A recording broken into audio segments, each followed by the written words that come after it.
ഐതിഹ്യമാല അധ്യായം 43. വൈക്കത്ത് തിരുനീലകണ്ഠൻ. വിശ്വവിസ്തൃതനായ വൈക്കത്ത് തിരുനീലകണ്ഠൻ എന്ന ഗജശ്രേഷ്ഠനെ കുറിച്ചുള്ള ഓർമ്മ ഈ നാട്ടുകാരുടെ മനസ്സിൽ നിന്ന് മാഞ്ഞു പോയിരിക്കുമെന്ന് തോന്നുന്നില്ല. അവൻ്റെ യോഗ്യതാംശങ്ങൾ കണ്ടും കേട്ടും അറിഞ്ഞിട്ടുള്ളവരാർക്കും അവനെ ഒരിക്കലും വിസ്മരിക്കുവാൻ കഴിവില്ല. തിരുനീലകണ്ഠന്റെ ജനനം എന്നായിരുന്നുവെന്ന് തീർച്ചപ്പെടുത്തുവാൻ മാർഗമൊന്നും കാണുന്നില്ല. എന്നാൽ ഇവനെ കാട്ടിൽ നിന്ന് പിടിച്ച് കൂട്ടിലിട്ട് പഴക്കിപ്പുറത്തിറക്കിയതിന് ശേഷം ആദ്യമായി ഏറ്റുമാനൂർ ക്ഷേത്രത്തിൽ എഴുന്നള്ളിപ്പിനായി നിയമിക്കുകയാണ് ചെയ്തതെന്നും അത് 965 ആണ്ട് ആ ഒരു സമയത്തായിരുന്നുവെന്നും അപ്പോൾ ഇവൻ ഏകദേശം 4-5 വയസ്സ് പ്രായമായിരുന്നു എന്നുള്ളതിന് ചില ലക്ഷ്യങ്ങളൊക്കെ ഉണ്ട്. അതിനാൽ നമ്മുടെ കഥാനായകന്റെ ജനനം കൊല്ലം 950-61 ആയിടയ്ക്കായിരിക്കുമെന്ന് ഊഹിക്കാം. എന്നാൽ ഇവൻ വൈക്കത്ത് ചെന്നു ചേർന്നത് എന്നാണെന്ന് നിർണയിക്കുന്നതിനും തക്കതായ ലക്ഷ്യമൊന്നും ഇല്ലാതായിരിക്കുന്നതാണ്. വൈക്കത്ത് സന്ധ്യവേല തുടങ്ങിയാൽ ഉത്സവം കഴിയുന്നതുവരെയും 2 നേരവും എഴുന്നള്ളിപ്പ് വേണ്ടിയതുകൊണ്ടും വിശേഷിച്ചും അഷ്ടമി നാൾ ഉദയനാപുരത്തിന്റെ എഴുന്നള്ളത്തോടും കൂടി ഉള്ളതുകൊണ്ടും അവിടെയെന്നും 2 നല്ല ആനകൾ ആവശ്യം വേണ്ടതായിട്ടിരിക്കുന്നുണ്ട്. ഒരു കാലത്ത് അവിടെ വേലായുധൻ എന്നും വിരൂപാക്ഷൻ എന്നും 2 വലിയ ആനകൾ ഉണ്ടായിരുന്നു. അക്കാലത്ത് ആ ആനകളെ കൊണ്ടാണ് അവിടുത്തെ അടിയന്തരങ്ങൾ നിർവഹിച്ചു വരുന്നത്. വിരൂപാക്ഷൻ കഴിഞ്ഞതിന് ശേഷം വേലായുധനെ കൊണ്ട് മാത്രം അവിടെ മതിയാകാതെ വന്നതിനാലാണ് തിരുനീലകണ്ഠനെ അവിടെ നിയമിച്ചത്. ഇത് കണ്ട് തിരുനീലകണ്ഠൻ വൈക്കത്ത് ചെന്നു ചേർന്ന സമയം അവന്റെ ബാല്യദശ കഴിഞ്ഞിരുന്നുവെന്നും വൈക്കത്തെ എഴുന്നള്ളിപ്പ് നിർവഹിക്കുവാൻ തക്ക പ്രായവും പുഷ്ടിയും അവന് സിദ്ധിച്ചിരുന്നുവെന്നും തീർച്ചയാക്കാം. വേലായുധന് തിരുനീലകണ്ഠനേക്കാൾ വലിപ്പമുണ്ടായിരുന്നു. എങ്കിലും ഭംഗിയും തലയെടുപ്പും തിരുനീലകണ്ഠനോളം വേലായുധനുണ്ടായിരുന്നില്ല. എഴുന്നള്ളിക്കുന്ന സമയങ്ങളിൽ തിരുനീലകണ്ഠൻ തല ഒന്നുകൂടി ഉയർത്തിപ്പിടിക്കുമായിരുന്നു. അതിനാൽ ആ സമയം മുമ്പിൽ നിന്ന് നോക്കിയാൽ വേലായുധനേക്കാൾ പൊക്കം കൂടുതൽ തിരുനീലകണ്ഠനാണെന്ന് തോന്നും. തലയെടുപ്പ്, തലക്കട്ടി, മസ്തകത്തിന്റെ വിരിവ്, ദേഹത്തിന്റെ പുഷ്ടി, കൊമ്പുകളുടെയും ചെവികളുടെയും വലിപ്പം, ഭംഗി, ഇങ്ങനെയുള്ള ഓരോ ഭാഗങ്ങൾ നോക്കിയാലും തിരുനീലകണ്ഠനെ പോലെയുള്ള ഒരു ആന ഭൂതോനാ ഭവിഷ്യതി എന്ന് തന്നെ തീർച്ചു പറയാം. എഴുന്നള്ളിക്കുന്ന സമയങ്ങളിൽ തല ഉയർത്തിപ്പിടിച്ചു വാദ്യഘോഷങ്ങളുടെ താളമൊപ്പിച്ച് ചെവി ആട്ടിക്കൊണ്ടുമുള്ള അവന്റെ ആ നിലയുടെ ഭംഗി ഒന്ന് വേറെ തന്നെയാണ്. എന്നാൽ വിസ്മരണീയവും ശ്ലാഘ്യവുമായിരിക്കുന്നത് തിരുനീലകണ്ഠന്റെ സ്വഭാവ ഗുണവും ബുദ്ധി മാഹാത്മ്യവുമാണ്. ആനകളുടെ വർഗത്തിലും ബ്രാഹ്മണൻ, ക്ഷത്രിയൻ, വൈശ്യൻ, ശൂദ്രൻ ഇങ്ങനെ 4 വകയുണ്ടെന്നും അവയിൽ തിരുനീലകണ്ഠൻ ബ്രാഹ്മണ വർഗത്തിൽപ്പെട്ടവനാണെന്നുമെന്നുമാണ് ചിലരുടെ അഭിപ്രായം. തിരുനീലകണ്ഠൻ മനസ്സറിഞ്ഞ് ആരെയും കൊന്നിട്ടില്ല. അവൻ നിമിത്തം ഒരു മുഹമ്മദീയ സ്ത്രീയെ മാത്രം മരിച്ചിട്ടുണ്ടെന്ന് വേണമെങ്കിൽ പറയാം. ചിലപ്പോൾ എഴുന്നള്ളിപ്പിനായി തിരുനീലകണ്ഠനെ ചേർത്തല കൊണ്ടുപോകാറുണ്ടായിരുന്നു. അവനെ മുട്ടത്തങ്ങാടിയിൽ കൊണ്ടുപോകുമ്പോൾ മിക്ക കച്ചവടക്കാരും അവന് പഴക്കുല കൊടുക്കുക പതിവാണ്. ഒരാണ്ടിൽ ഒരു മുഹമ്മദീയ വ്യാപാരി അവന് പഴക്കുല കൊടുത്തില്ല. ആ മുഹമ്മദീയന് പഴവും പലഹാരങ്ങളും കച്ചവും ഉണ്ടായിരുന്നിട്ടും പഴക്കുല കൊടുക്കാമാതെ ഇരുന്നത് ന്യായമായില്ലെന്നാണ് തിരുനീലകണ്ഠന് തോന്നിയത്. മറ്റുള്ള കച്ചവടക്കാർ വില കൊടുത്ത് പഴക്കുല വാങ്ങിക്കൊടുത്ത സ്ഥിതിക്ക് അനേകം പഴക്കുലകൾ കൈവശം വെച്ചുകൊണ്ടിരിക്കുകയും പഴം വിറ്റ് തന്നെ വളരെ ലാഭമെടുത്തുകൊണ്ടിരിക്കുകയും ചെയ്ത ആ മുഹമ്മദീയൻ ഒന്നും കൊടുക്കാതെ ഇരുന്നതിനാൽ നമ്മുടെ കഥാനായകന് വൈരസ്യം തോന്നിയത് ഒരന്യായമായി വിചാരിക്കാനുമില്ലല്ലോ. എന്തെങ്കിലും തിരുനീലകണ്ഠൻ വഴിയിൽ നിന്നുകൊണ്ട് തുമ്പിക്കൈ നീട്ടി മുഹമ്മദീയന്റെ പിടിയിൽ നിന്നിരുന്ന ഒരു പഴക്കുലയുടെ ഒരറ്റത്ത് പിടിച്ചു. അപ്പോൾ കച്ചവടം ചെയ്തുകൊണ്ടിരുന്ന ആ മുഹമ്മദീയ സ്ത്രീ പഴക്കുലയുടെ മറ്റേ അറ്റത്ത് കൂടി പിടിച്ച് അകത്തേക്ക് വലിച്ചു. തിരുനീലകണ്ഠൻ പഴക്കുല പിടിച്ച് പുറത്തേക്ക് വലിച്ചതിനോടും കൂടി ആ സ്ത്രീ വഴിയിൽ തിരുനീലകണ്ഠന്റെ മുമ്പിൽ ചെന്ന് വീണു. എങ്കിലും അവൻ അവളെ കുത്തുകയോ ചവിട്ടുകയോ ചെയ്തില്ല, തൊടുക പോലും ചെയ്തില്ല. സ്ത്രീ അവന്റെ മുമ്പിൽ വീണ വീണയുടനെ തിരുനീലകണ്ഠൻ അവിടെ നിന്ന് പോയി. ആളുകൾ വന്ന് സ്ത്രീയെ എടുത്ത് അകത്ത് കൊണ്ടുപോയി കിടത്തി. അപ്പോഴേക്കും അവൾ മരിച്ചിരുന്നു. അത് അവളുടെ ആദി കൊണ്ടെന്നല്ലാതെ തിരുനീലകണ്ഠൻ കൊന്നിട്ടില്ലെന്ന് പറയാനില്ലല്ലോ.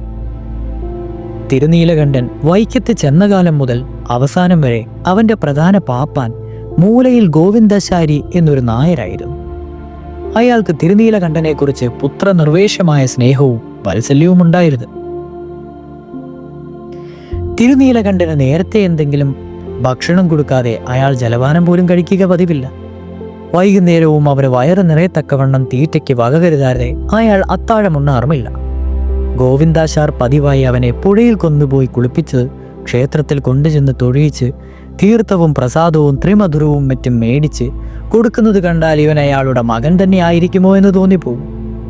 അയാൾ അവനെ സാധാരണ വിളിച്ചു വന്നതും മക്കളെ എന്ന് തന്നെയാണ്.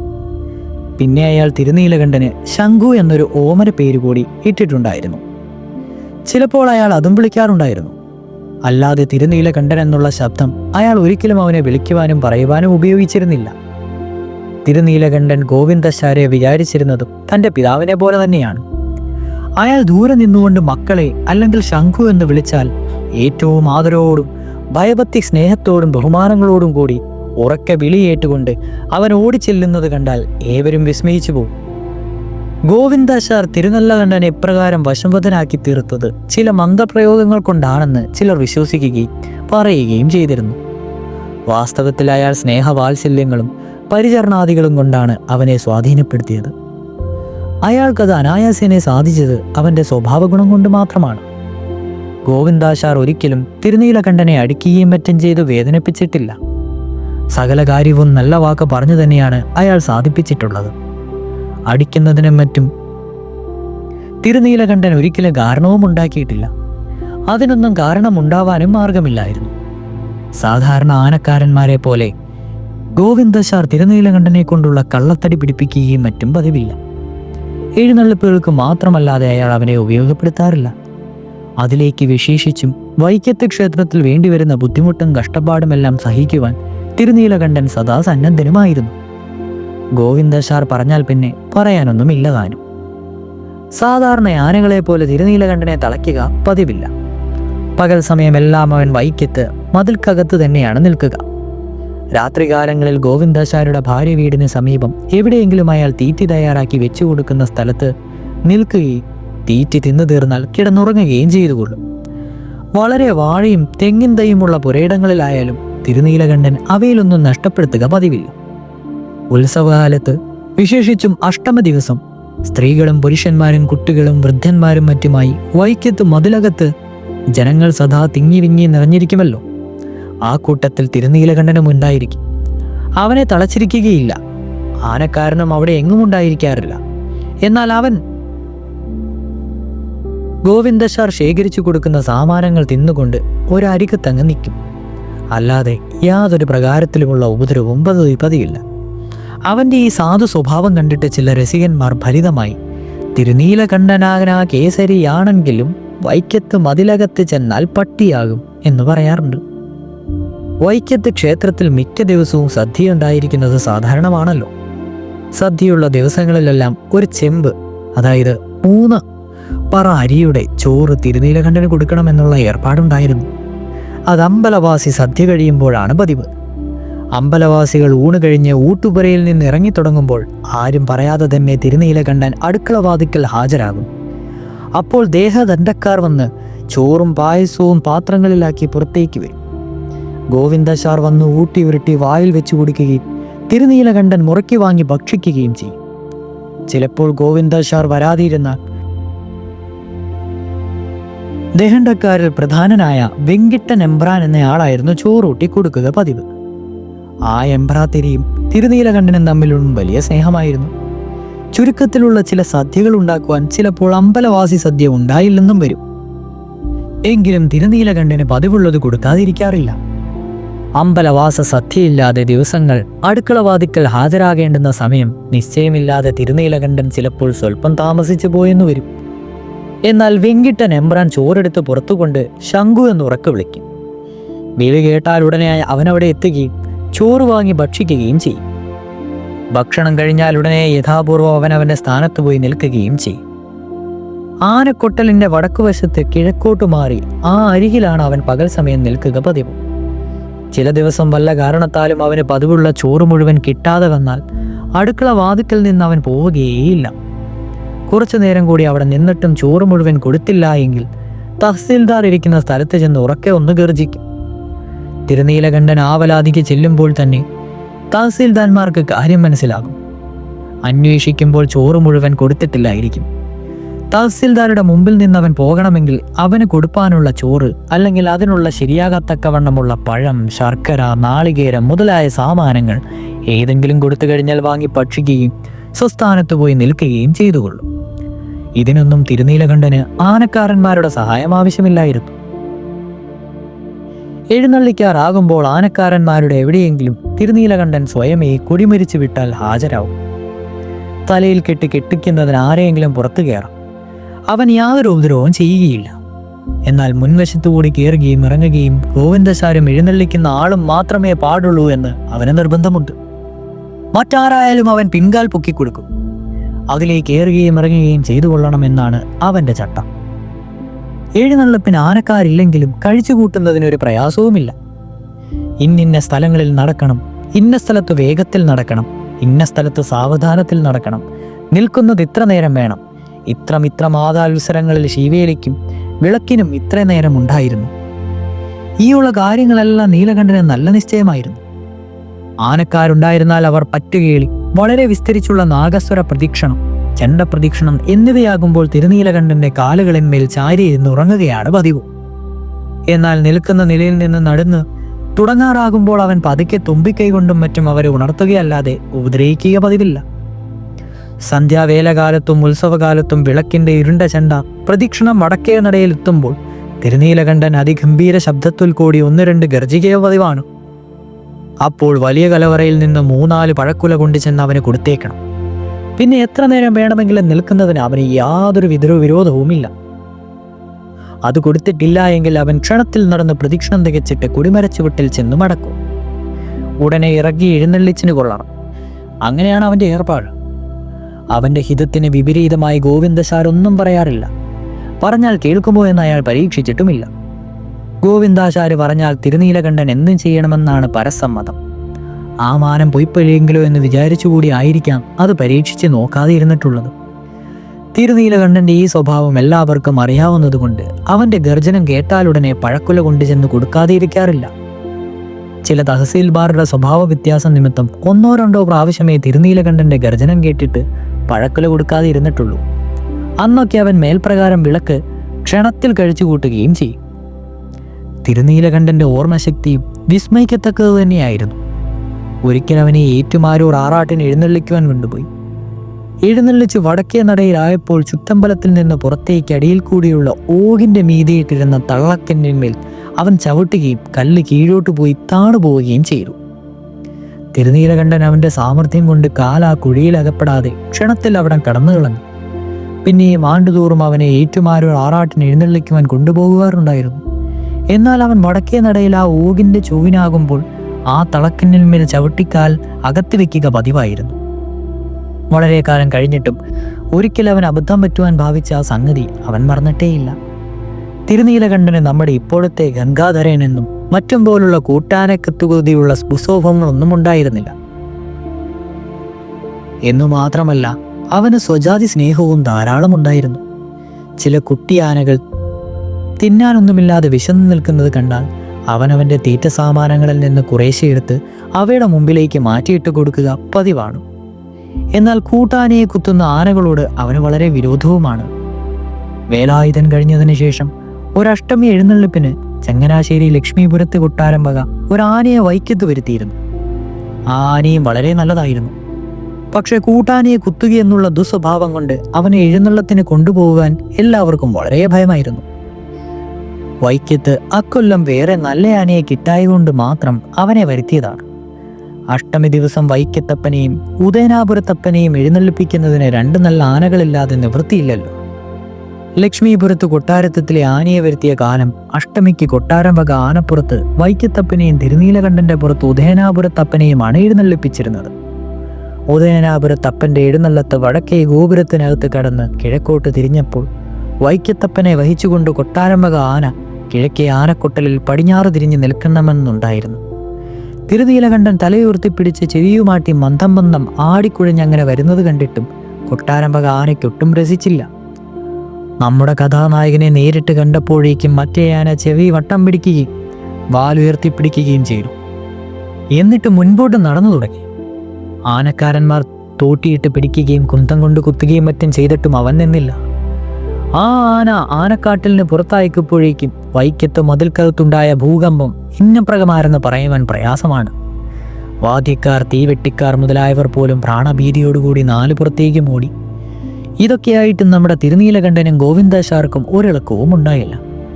കൊട്ടാരം വക ആന അടുത്തു തുടങ്ങിയപ്പോൾ തിരുനീലകണ്ഠൻ ഗോവിന്ദാശാരുടെ കയ്യിലിരുന്ന വളർവടി തുമ്പിക്കൈയിന്മേൽ മേടിച്ചു പിടിച്ചു.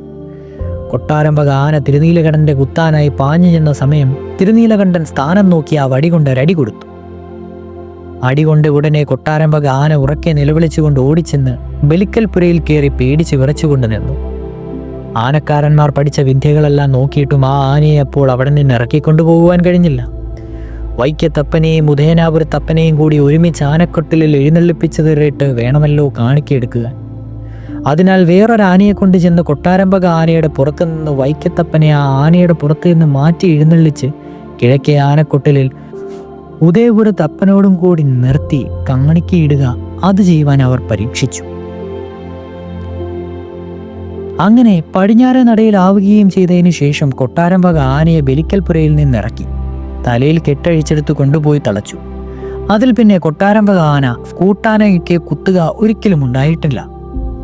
തിരുനീലകണ്ഠനെ തിരുവിതാംകൂറിന് പുറത്ത് ഒരു സ്ഥലത്തും അയക്കുക പതിവില്ലായിരുന്നു.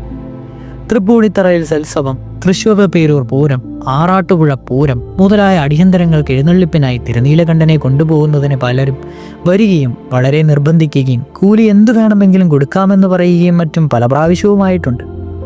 എങ്കിലും അവനെ എങ്ങും അയക്കാറില്ല. തിരുനീലകണ്ഠൻ്റെ അനാദൃശ്യങ്ങളായ യോഗ്യതാംശങ്ങൾ കേട്ടുകൊണ്ട് അവനെ ഒന്ന് കാണണമെന്നുള്ള ആഗ്രഹം കൊച്ചി തമ്പുരാക്കന്മാർക്ക് കലശായി.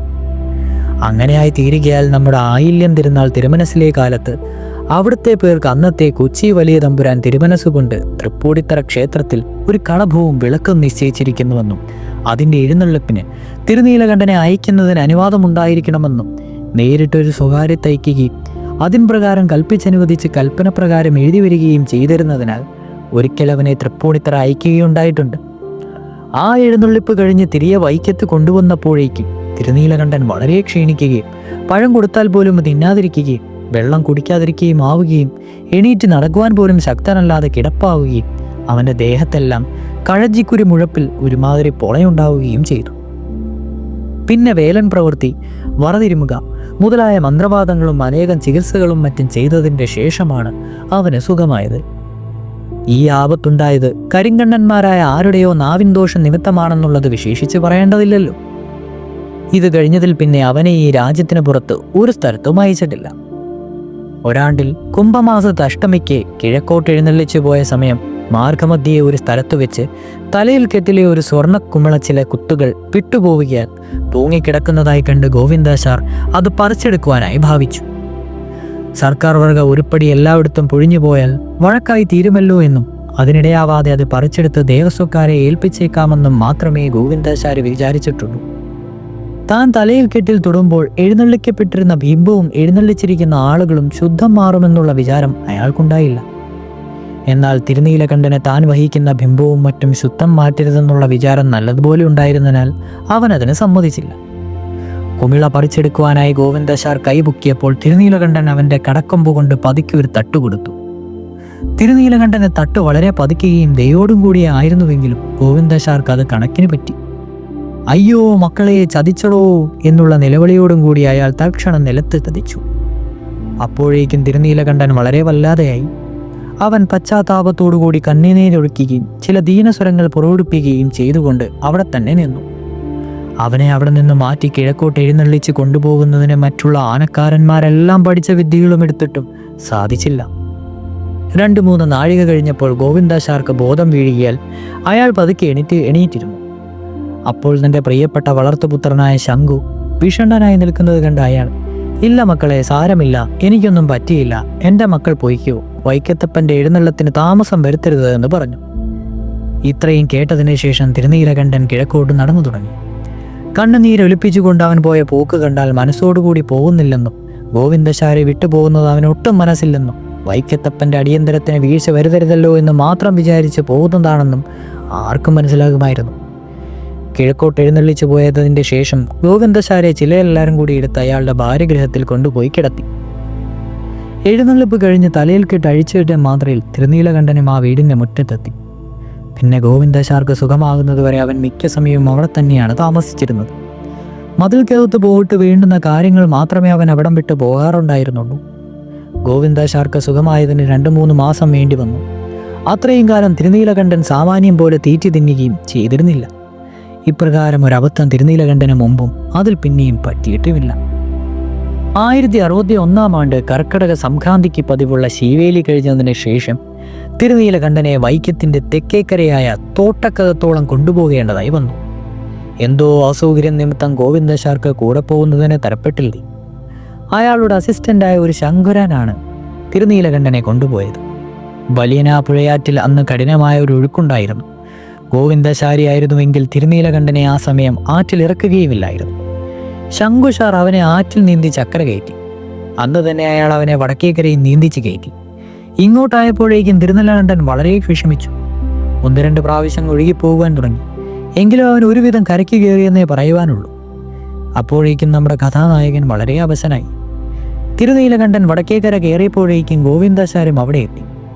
അയാളെ കണ്ടപ്പോൾ തിരുനീലകണ്ഠൻ തനിക്ക് വളരെ അവശത പറ്റിയിരിക്കുന്നുവെന്ന് ചില ദീനസ്വരങ്ങൾ കൊണ്ടും ഭാവവേദങ്ങൾ കൊണ്ടും ഗോവിന്ദാശാരെ മനസ്സിലാക്കി.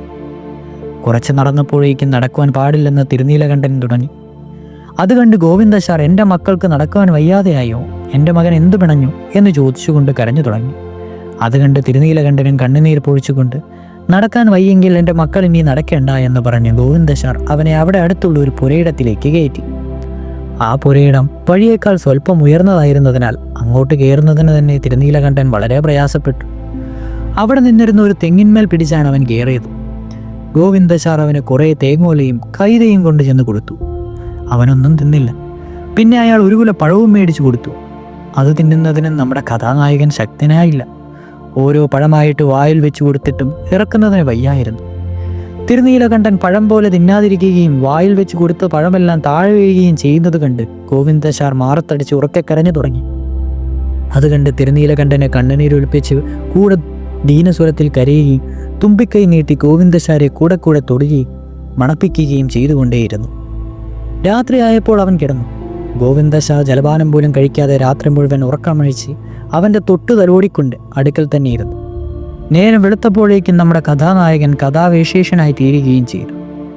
തിരുനീലകണ്ഠൻ്റെ കാലാനന്തരം തൽസ്ഥാനത്ത് നിയമിക്കപ്പെട്ട മഞ്ഞപ്രത്തി നീരുകലൻ്റെ ആരാട്ടക്കാരനും കുറച്ചുകാലം ജീവിതത്തെ നയിച്ചതിനു ശേഷം ഗോവിന്ദാശാരും പരലോകത്തെ പ്രാപിച്ചു. ആകപ്പാടെ വിചാരിച്ചാൽ വൈക്കത്ത് തിരുനീലകണ്ഠനെ പോലെ ഒരാനയും മൂലയിൽ ഗോവിന്ദാശാരെ പോലെ ഒരാനക്കാരനും അതിനു മുമ്പും അതിൽ പിന്നെയും ഉണ്ടായിട്ടുമില്ല, ഇനി ഉണ്ടാകുമെന്ന് തോന്നുന്നുമില്ല. ഇതോടുകൂടി ഐതിഹ്യമാല അധ്യായം 43 അവസാനിച്ചിരിക്കുന്നു. ഇനി അധ്യായം 44 കിളിരൂർ കുന്നിന്മേൽ ഭഗവതി തുടരും.